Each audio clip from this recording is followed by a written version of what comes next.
তো অভিষেক বন্দ্যোপাধ্যায় মুর্শিদাবাদের যেখানে সভা করবে তার 48 ঘন্টার মধ্যে পাল্টা সভা করে করে ওকে ঘরে ঢোকাবো।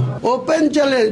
তো অভিষেক বন্দ্যোপাধ্যায়কে আমাকে নিদান দেওয়ার আগে ওনার পিসিকে বলুন যে 2026 সালের নির্বাচনে তিনি ভবানীপুর বা নন্দীগ্রাম কোথাও কন্টেস্ট করবেন না, এবং যে সাদের জগন্নাথ ধাম করেছে 100 বিঘি জায়গা সরকারি জায়গায় 400 কোটি টাকা খরচ করে আপনার আমার সকলের ট্যাক্সের টাকায় ওইখানে গিয়ে হরিনাম করতে বলুন মমতা ব্যানার্জিকে, ওনার পিসিকে নিদান দেন।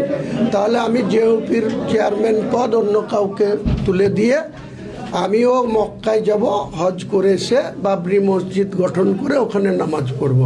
আর তা নাহলে উনি কোরআনের কি চিনেন? উনি বলছেন কোরআনে লেখা আছে গরিব মানুষকে দান করতে, ওর থেকে আমি বেশি জানি, বেশি দান করে, আর ও গরিবের রক্ত চুষে খায়।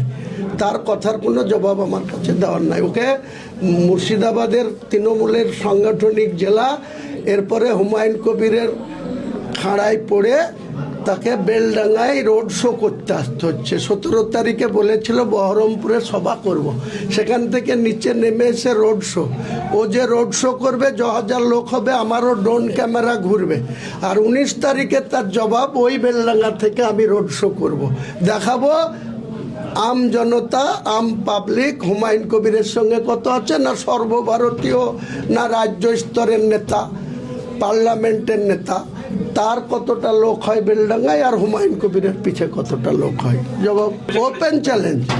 Open challenge. ও মুর্শিদাবাদের যেখানে সভা করবে তার 48 ঘন্টার মধ্যে পাল্টা সভা করে করে ওকে ঘরে ঢোকাবো।